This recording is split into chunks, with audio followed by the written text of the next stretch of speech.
Et aujourd'hui, nous allons voir le deuxième chapitre de Matthieu qui nous explique les événements qui ont suivi la naissance de Jésus. La naissance de Jésus elle-même dans le chapitre 2 de Matthieu est très courte. Le récit est extrêmement court.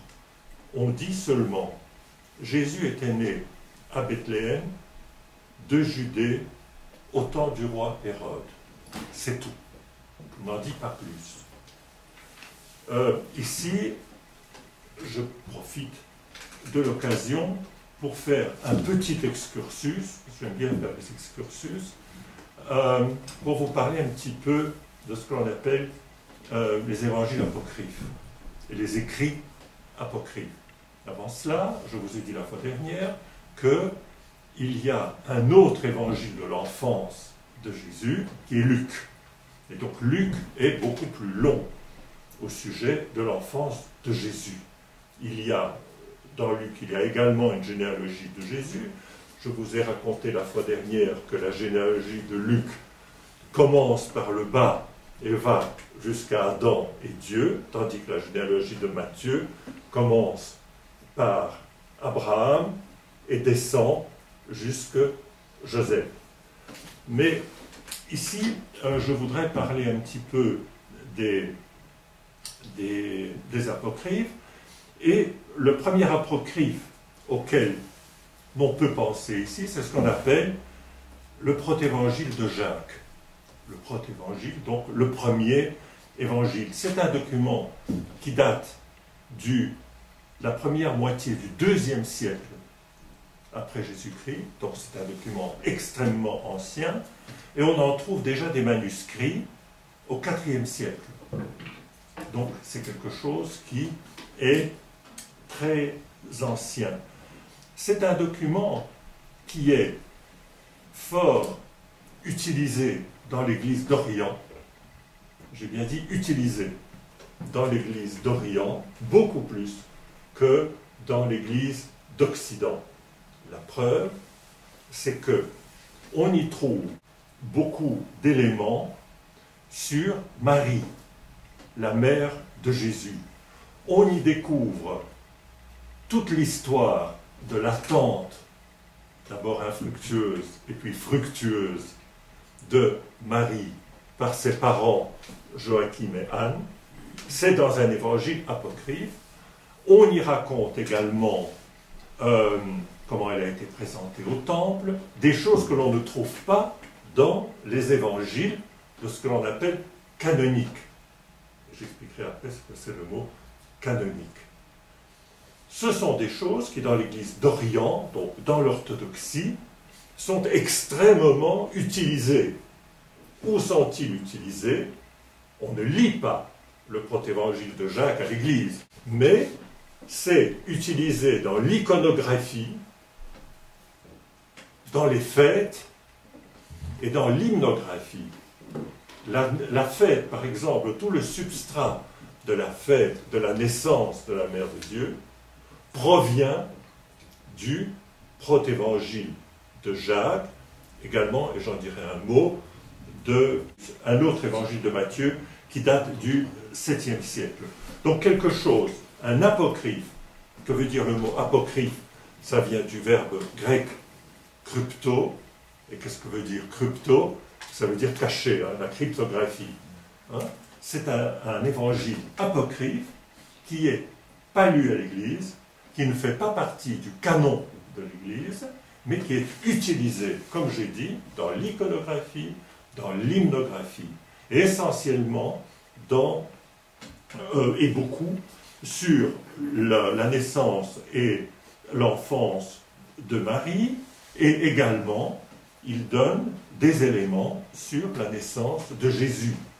Mais le récit que l'on trouve dans cet évangile, le protévangile de Jacques, ce que l'on trouve sur la naissance de Jésus est très proche de ce que l'on trouve, quasiment copie conforme de ce que l'on trouve, dans l'évangile de Matthieu. La différence est au sujet de l'éclat de l'étoile. Donc c'est vraiment pas énorme. Ce qui est intéressant de dire, c'est que dans cet évangile-là, on a pris l'auteur de cet évangile, l'auteur, on l'attribue à Jacques le mineur, donc ce qu'on appelle Jacques le frère du Christ. On l'attribue, est-ce que c'est lui ou non, j'en sais rien. J'en sais rien. Mais ce qui est intéressant, c'est qu'il y a une relecture de motifs bibliques de l'Ancien Testament qui ont été transposés à l'histoire de Marie, en particulier à l'histoire de Marie. C'est ainsi, par exemple, que tout l'épisode de la naissance de Marie est inspiré, et plus qu'inspiré, de l'épisode dans l'Ancien Testament, dans le livre de Samuel, sur la naissance de Samuel. Et d'ailleurs, dans l'Ancien Testament, la mère de Samuel s'appelle Anne. Il y a le cantique de Anne qui se trouve dans le premier livre de Samuel. Je vous engage à lire ce cantique parce qu'il est très très très beau. C'est de la grande grande poésie. Et l'épisode dans le protévangile de Jacques, l'épisode dans le protévangile sur la naissance de Marie, ses parents sont Joachim et Anne. Et on voit, et les chercheurs disent, c'est pas par hasard que l'auteur du protévangile a donné le nom de Anne à la mère de Marie. C'est une espèce de copie conforme de ce qu'on trouve dans l'Ancien Testament. Donc ça, c'est un évangile apocryphe. Une caractéristique des évangiles apocryphes, c'est qu'ils sont beaucoup plus pleins de détails narratifs, de choses amusantes, de choses miraculeuses. J'ai parlé tout à l'heure, je continue dans mon excursus, je reviendrai au texte après. J'ai parlé tout à l'heure du canon. Qu'est-ce que c'est le canon? Eh bien, c'est l'ensemble des écrits, je parle du Nouveau Testament, du canon du Nouveau Testament ici, c'est l'ensemble des écrits qui progressivement ont été acceptés par l'Église,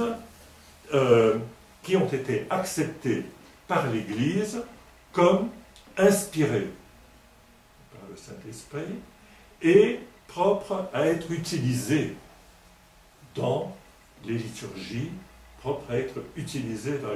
L'établissement du canon a été un processus qui ne s'est pas fait en une fois. Par exemple, entre le IIe et le IVe siècle, il y avait une espèce de hardcore que tout le monde acceptait, par exemple les 4 évangiles, par exemple les actes des apôtres, il n'y avait pas de discussion là-dessus, mais on trouvait parfois dans les canons, on trouvait des livres qu'on ne trouve pas maintenant. Par exemple, on y trouvait des livres qui, peu à peu, ont disparu de ce canon.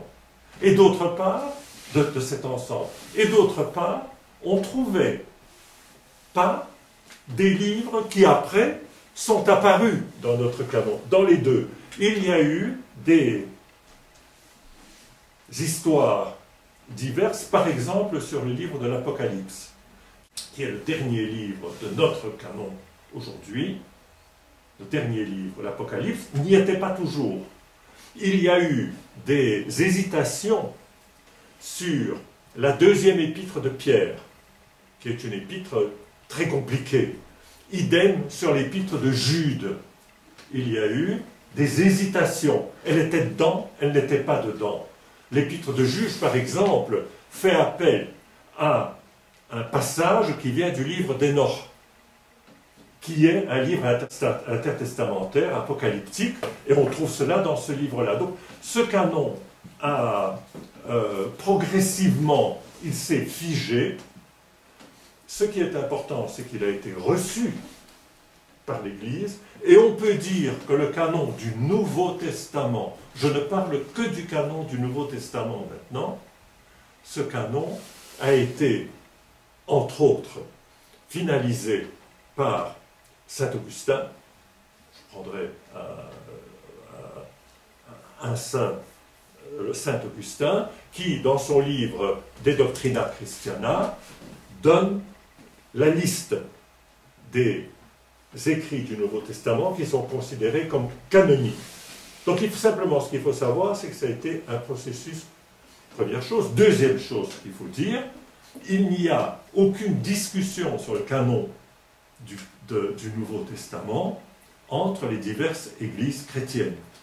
Pour les catholiques, pour les protestants et pour les orthodoxes, il n'y a pas de discussion sur les livres qui sont considérés comme canoniques dans le Nouveau Testament. Ceci n'est pas tout à fait exact pour l'Ancien Testament, mais c'est une autre affaire. Donc voilà, quelques mots. J'en ai profité pour un peu faire un excursus sur ce que c'est les évangiles apocryphes. Il y en a beaucoup dans l'édition de la Pléiade.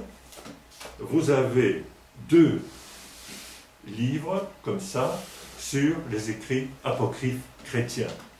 Il y a à boire et à manger là-dedans, c'est intéressant, et il y a de tout. Dans le 2e chapitre, je reviens à mon texte, dans le 2e chapitre, il y a, disons, 2 parties. La première partie, c'est toute l'histoire des mages. Les mages, il y a l'allée des mages vers le Christ et le retour des mages du Christ.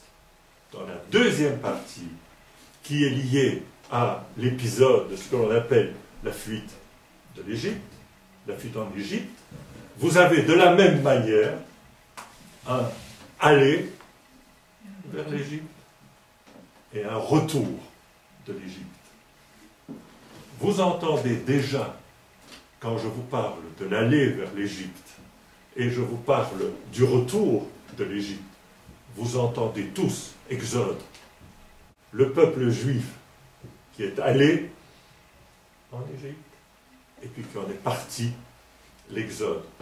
Je dirais, ceci montre une nouvelle fois les liaisons entre ce que l'on appelle le Premier Testament, ce que nous appelons l'Ancien Testament, et le Deuxième Testament, ce que nous appelons le Nouveau Testament. Le Nouveau Testament étant l'accomplissement de l'Ancien Testament. Ici, je ne peux que me référer à ce que disait le Père Léonide l'autre fois pour les auditeurs russophones, et il a expliqué cela. Je ne fais que donner ici un exemple.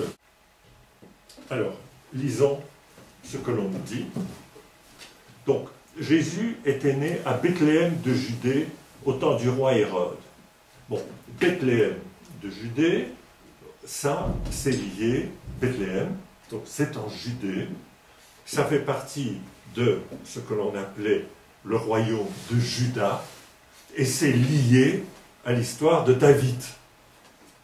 J'ai parlé la dernière fois donc, de l'histoire de David, et Bethléem est lié à Juda. Vous vous souviendrez que dans Ruth, que j'ai cité l'autre fois dans la généalogie de Jésus, on voit que Bose est de Bethléem. Donc, et c'était au temps du roi Hérode. Alors peut-être est-ce utile, pour ceux qui ne se souviennent plus très très bien de toutes ces affaires, peut-être est-ce utile de rappeler un petit peu quelques moments clés de l'histoire du peuple juif.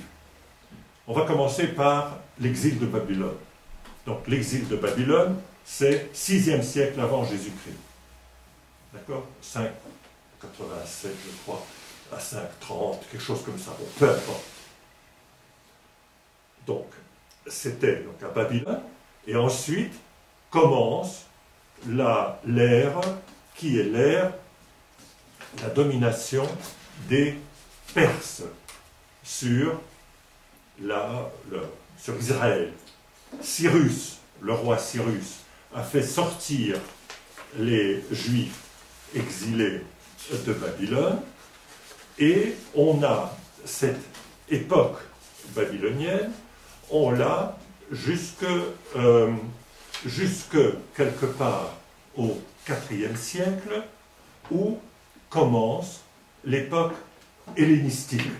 C'est après donc, la période Cyrus, la période perse, et ensuite l'époque hellénistique, qui dure de 330 à 63 avant Jésus-Christ. L'époque hellénistique se termine, donc c'est après Alexandre le Grand. Il y a le royaume des Séleucides. Vous vous souviendrez que les principaux lieutenants et généraux d'Alexandre le Grand ont eu des partis, et donc c'était les Séleucides qui étaient en Israël.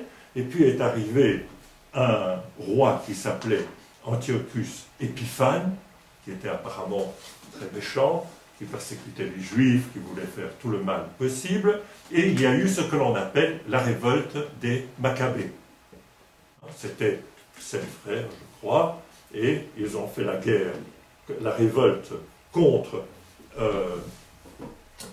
Antiochus Épiphane, et c'est arrivé à ce que la Judée devienne indépendante, n'est-ce pas? Après cela, il y a eu l'époque romaine. En 63 avant Jésus-Christ, Pompée, qui faisait partie du triumvirat avec César, conquiert la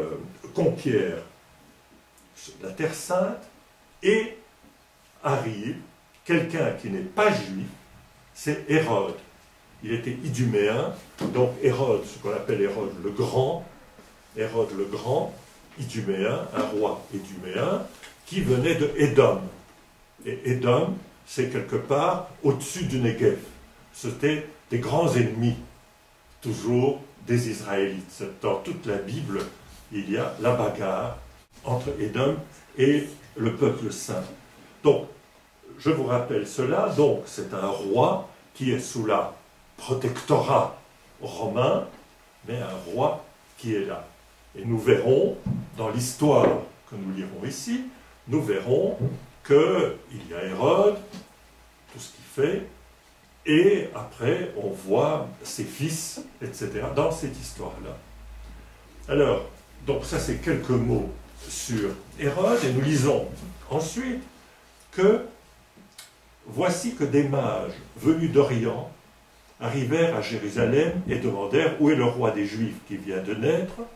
Nous avons vu son astre à l'Orient et nous sommes venus lui rendre hommage. Donc on voit des mages. Qu'est-ce que c'est des mages? Je ne sais pas très bien, mais ils viennent de l'Orient.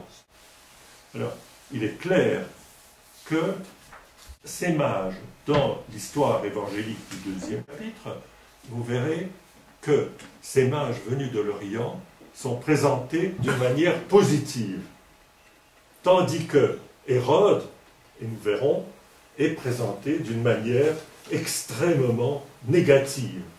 Les mages venus de l'Orient. Alors, ils voient un astre. Ça, c'est une référence de nouveau à l'Ancien Testament. C'est un symbole favori du Messie. Alors, si on regarde l'étoile de Jacob dans le livre des Nombres, chapitre 24, les Nombres qui est un des 5 livres de la Torah, 24, 17, dans les oracles de Balaam, qu'est-ce qu'il voit? Je la vois, mais ce n'est pas pour maintenant, je l'observe, mais non de près. De Jacob montre une étoile, d'Israël surgit un sceptre qui brise les temples de Moab et dessine tous les fils de Seth. Édom sera pays conquis. Donc, cette image de l'étoile, on la trouve dans le livre des Nombres, dans les oracles de Balaam. Balaam est quelqu'un, c'est un personnage très intéressant, c'est un personnage intéressant de l'Ancien Testament. Je ne vais pas raconter toute l'histoire, mais c'était quelqu'un dont l'ânesse était plus intelligente que lui. Parce qu'un ange, vous verrez dans le livre des Nombres, pour ceux que ça peut intéresser, Balaam voulait aller quelque part, et un ange lui barre le chemin. Il ne le voit pas, mais l'ânesse le voit. Alors on voit une fois, deux fois, et puis finalement, Balaam comprend qu'il n'a pas à aller plus loin, et il s'en retourne de là où il venait. Ça, c'est anecdotique. Ce qui est intéressant, c'est que cette étoile, cet astre, est un signe du Messie qui est déjà présent dans l'Ancien Testament et que l'on voit ici. Je ne vais pas parler parce que je ne suis pas compétent. Hein. On a des grands scientifiques ont associé cet astre à la comète de Halley, que l'on voit par exemple sur des peintures de Giotto. Hein. Et alors quand on fait les calculs, on peut montrer que cette comète est apparue en -6.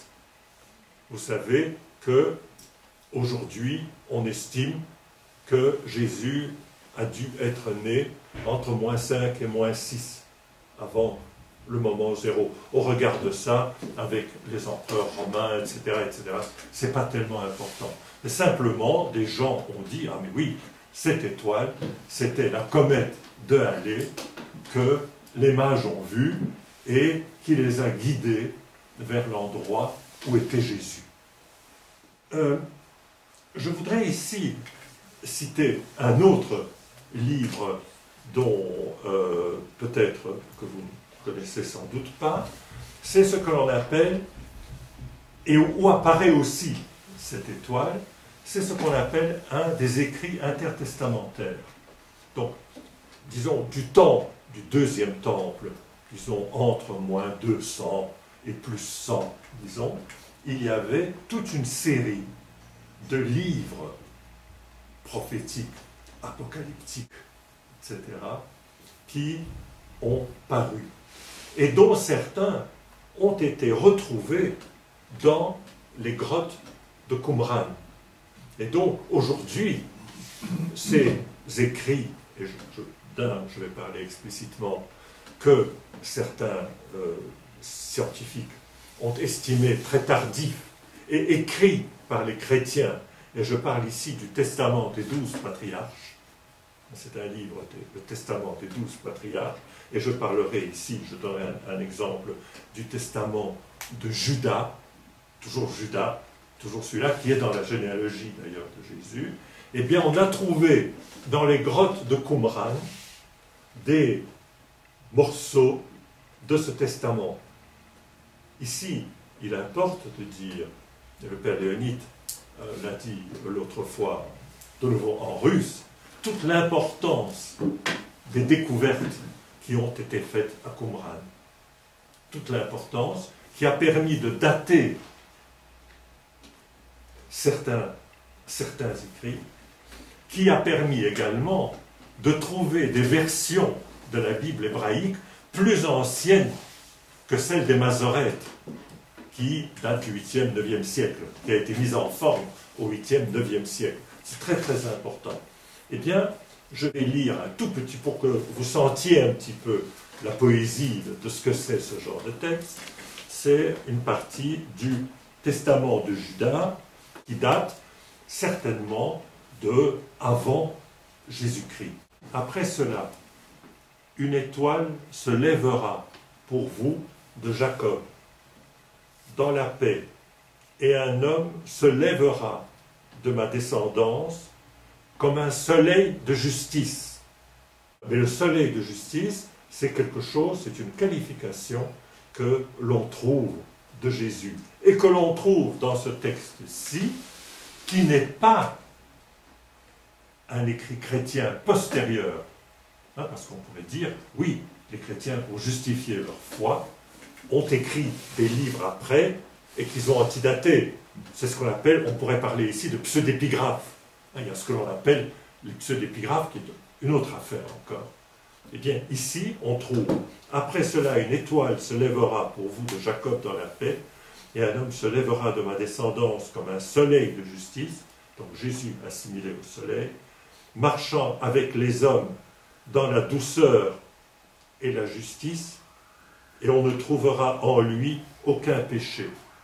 Les cieux s'ouvriront sur lui, pour répandre l'Esprit, la bénédiction du Père Saint, et c'est lui qui répandra l'Esprit de grâce sur vous. Je dirais, quand vous lisez ce texte-là, on peut faire une dissertation théologique trinitaire d'un texte intertestamentaire, Testament de Jacob.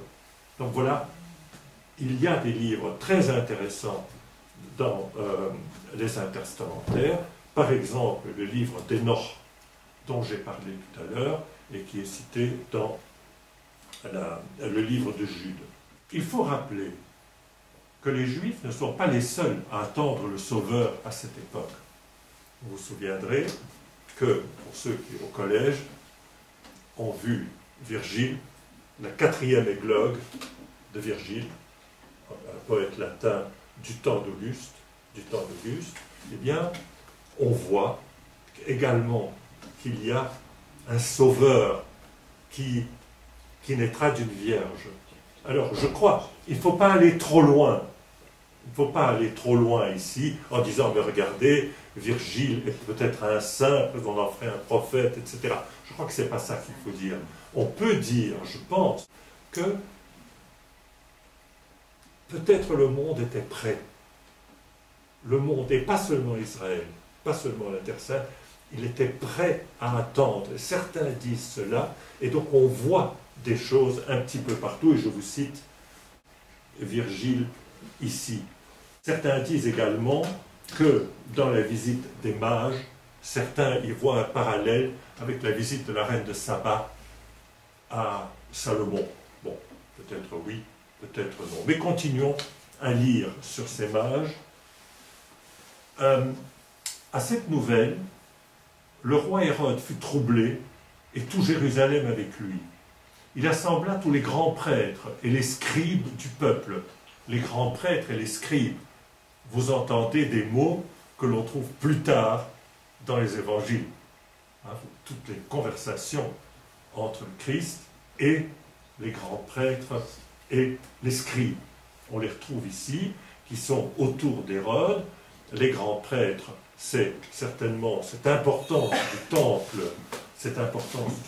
et les grands prêtres ont une importance très forte à la période où on est ici, à la période du temps de Jésus. Il assembla tous les grands prêtres et les scribes du peuple et s'enquit auprès d'eux du lieu où le Messie devait naître. À Bethléem de Judée, lui dirent-ils, car c'est ce qui est écrit par le prophète. Vous voyez toujours cette référence à un écrit d'un prophète. Que dit le prophète? Et puis nous verrons ce que dit vraiment le prophète dans le texte. Et toi, Bethléem, terre de Juda, tu n'es certes pas le plus petit des chefs-lieux de Juda, car c'est de toi que sortira le chef qui fera paître Israël, mon peuple. Alors, qu'est-ce qu'on trouve là?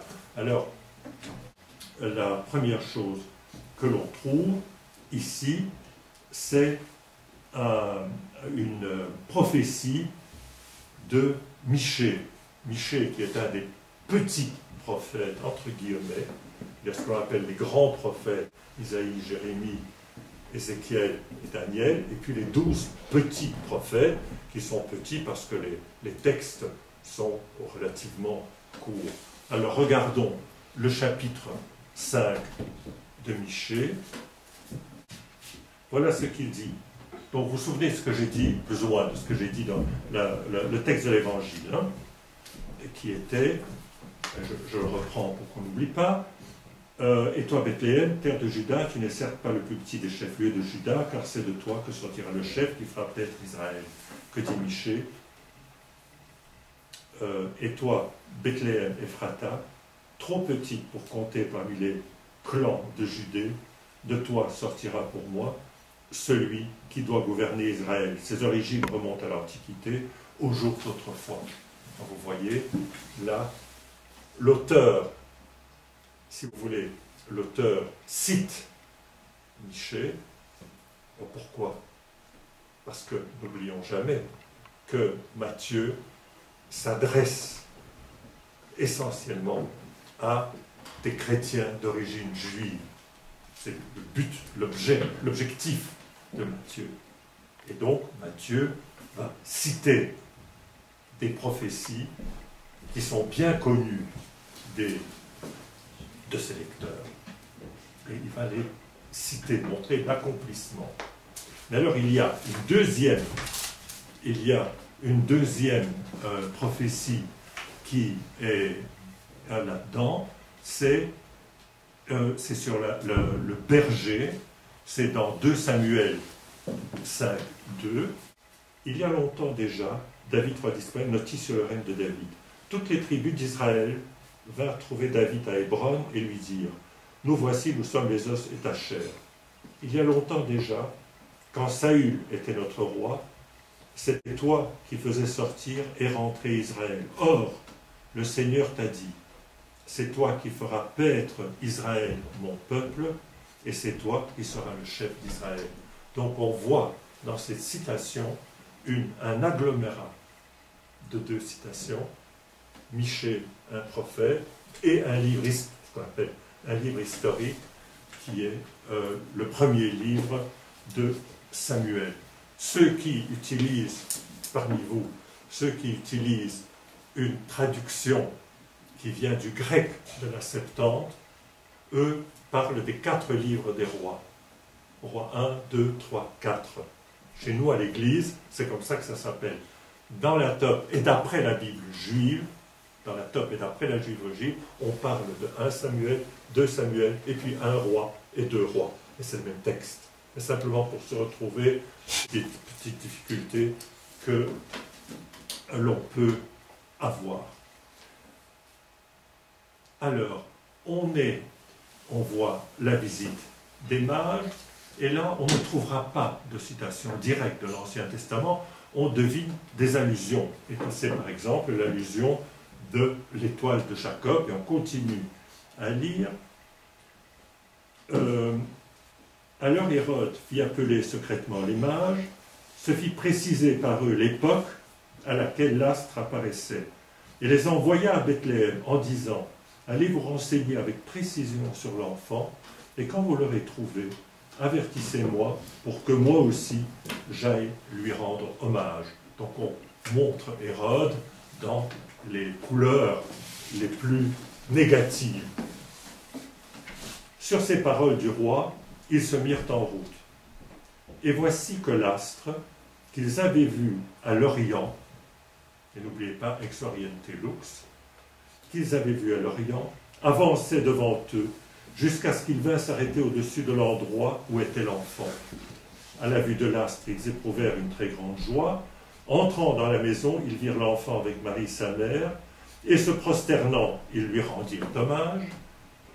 Ouvrant leur coffret, ils lui offrirent en présent de l'or, de l'encens et de la myrrhe. L'or et l'encens, on voit déjà dans les présents de la reine de Saba. La myrrhe, on n'en parle pas à ce moment-là. Puis, divinement, avertis en songe de ne pas retourner auprès d'Hérode, ils se retirèrent dans leur pays par un autre chemin. Une nouvelle fois, un songe, on a vu les songes à Joseph, on voit ici, encore une fois, ils sont avertis par un songe, et cette première partie se termine par le départ des mages. Donc, je vous ai dit, il y a un aller et un retour. Ici, c'est le départ des mages. La deuxième partie, c'est la fuite en Égypte. D'abord, je vais dire quelques mots, avant de lire cela, quelques mots sur les relations qu'il y a entre l'Égypte et Israël. Elles datent dans les textes. Hein. Je ne parle pas d'histoire, je ne parle pas d'archéologie, je parle de textes ici. On voit par exemple que déjà en Genèse 12, Abraham va en Égypte. Il va jusqu'en Égypte, on peut le lire, c'est peut-être pas tellement important, et après, il revient dans la terre promise. Vous connaissez ensuite toute l'histoire de Joseph et de ses frères. Genèse 45 et suivant, de nouveau, une liaison avec l'Égypte. En Égypte, vous avez l'installation, qui est très bien au début, ça c'est l'histoire de Joseph, et puis qui devient l'oppression des fils d'Israël, et ça, c'est le début du livre d'Exode. Au chapitre 1, on voit que les fils d'Israël sont très très mal traités en Égypte.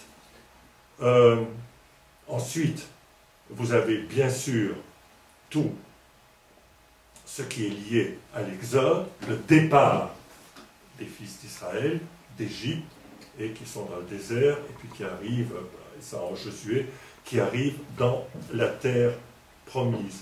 J'aimerais citer ici un verset, un très beau verset de Deutéronome, qui est Deutéronome 23, verset 8, sur l'Égyptien.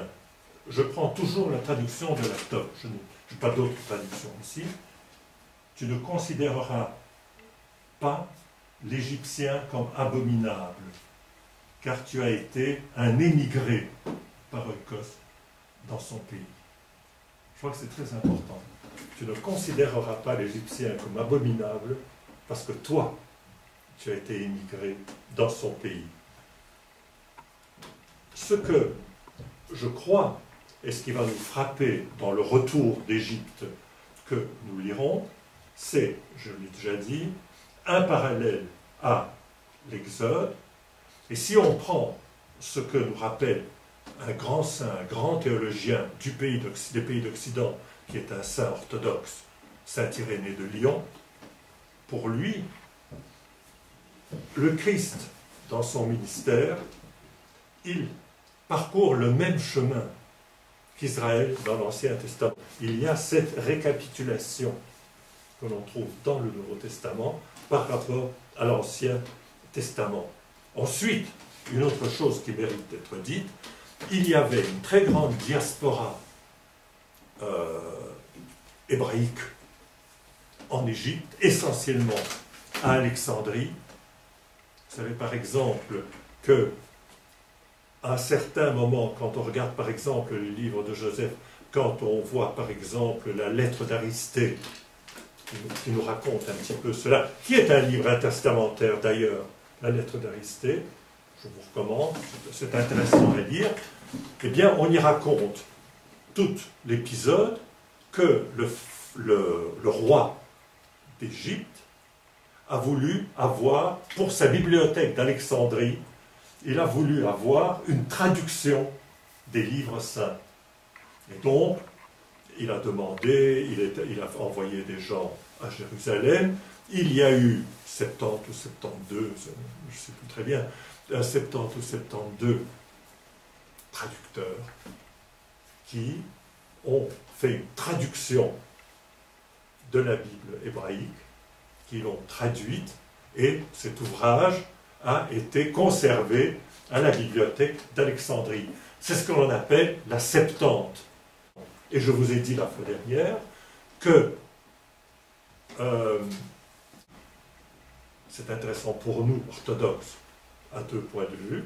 Le premier, c'est que les citations que nous trouvons dans le Nouveau Testament sont souvent des citations, puisque le Nouveau Testament que nous avons est écrit en grec, ce sont des citations qui proviennent de la Septante, parce qu'il y a des différences, il y a des nuances, c'est une autre question, il y a des nuances dans les traductions. Première chose, donc c'est intéressant. Et deuxième chose, nous, dans notre liturgie, dans les lectures que nous faisons à l'Église, nous lisons et nous utilisons la traduction slavonne du texte de la Septante et pas de la Bible des Massorètes. Donc pour nous, c'est important. Alors certains ont dit, on peut considérer que la Septante, c'est une espèce de Targum du texte hébraïque. Donc la Septante est souvent plus détaillée. Il y a des détails que l'on ajoute, des explications. Mais donc ça nous montre encore, il est intéressant de constater que le roi d'Égypte, le pharaon d'Égypte, je ne sais pas comment il faut dire, a demandé que il y ait une traduction pour sa bibliothèque, vous savez qu'il y a des traces que peut-être il y aurait eu également une espèce de temple. Pour la diaspora, on dit, il y a eu une espèce de temple, j'ai oublié où c'était, où on voulait faire un temple en Égypte également. Donc ça montre cette force de la diaspora israélite ou juive en Égypte. Bon, si on continue notre lecture, oui, il y a une autre citation par laquelle que je vous dis dire, c'est une citation du prophète Osée, un des petits prophètes, très belle citation, qui est « Quand Israël était jeune, je l'ai aimé, et d'Égypte j'ai appelé mon fils. » Osée, chapitre 11, citation que l'on trouve dans l'évangile de Matthieu. Donc l'évangile de Matthieu a repris cette citation, cette prophétie d'Osée, et il le met ici. Mais lisons ce qui est dit, la fuite en Égypte. Après leur départ, voici que l'ange du Seigneur, encore une fois, apparaît en songe à Joseph et lui dit, donc vous vous souvenez, premier chapitre, il est apparu en songe à Joseph, l'ange du Seigneur, on peut dire peut-être c'est Dieu lui-même, on ne sait pas, il apparaît à Joseph et lui dit, lève-toi, prends avec toi l'enfant et sa mère et fuis en Égypte. Reste-y jusqu'à nouvel ordre, car Hérode va rechercher l'enfant pour le faire périr. Joseph se leva, prit avec lui l'enfant et sa mère de nuit et se retira en Égypte. Il y resta jusqu'à la mort d'Hérode pour que s'accomplisse ce qu'avait dit le Seigneur par le prophète, d'Égypte j'ai appelé mon fils. Suit le massacre des innocents. Et là, nous voyons une citation, encore une fois, de Jérémie, un des grands prophètes, chapitre 31. Alors Hérode, se voyant joué par les mages, entra dans une grande fureur et envoya tuer dans Bethléem et tout son territoire tous les enfants, jusqu'à 2 ans, d'après l'époque qu'il s'était fait préciser par les mages. Alors s'accomplit ce qui avait été dit par le prophète Jérémie. Une voix dans Rama s'est fait entendre, des pleurs et une longue plainte. Donc, Rama, c'est le lieu de départ. Quand les Juifs sont partis à Babylone, ils sont partis de Rama. Et on trouve ça, Jérémie, chapitre 40. Donc, il y a une évocation ici de ce qui s'est passé dans l'exil de Babylone, dans le massacre des enfants. C'est pour cela qu'on cite ici ces versets de Jérémie. C'est Rachel qui pleure ses enfants et ne veut pas être consolée parce qu'ils ne sont plus. C'est Bethléem. Pourquoi ici on parle de Rachel? Parce que traditionnellement, le tombeau de Rachel était à Bethléem. Traditionnellement, c'était là qu'il était là. Et donc, l'auteur de l'évangile, Matthieu, cite cela, puisque ça se passe, le massacre des innocents se passe à Bethléem. Alors, on termine et nous avons le retour d'Égypte à Nazareth.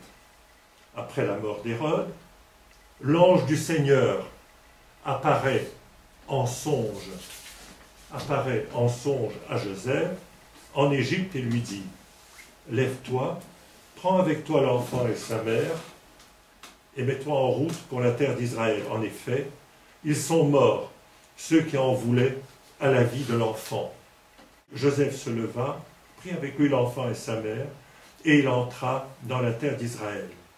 Mais apprenant qu'Archélaüs régnait sur les Judées à la place de son père Hérode, il eut peur de s'y rendre. Donc Hérode avait des enfants. Il y avait plusieurs femmes, c'est très compliqué la généalogie d'Hérode. Et donc, il y avait un fils d'Hérode qui régnait en Judée. L'ange, donc Joseph, ayant appris que Archélaüs régnait en Judée, il décide d'aller en Galilée. En Galilée régnait un autre fils d'Hérode qui était Hérode Antipas et qui lui, et là nous nous raccrocherons à ce que nous lirons après, Hérode Antipas se marie avec Hérodiade, et Hérodiade, c'est l'histoire du martyre de Jean-Baptiste. Donc, Joseph, Marie et Jésus ne vont pas en Judée et vont vers la Galilée. Ils évitent la Judée.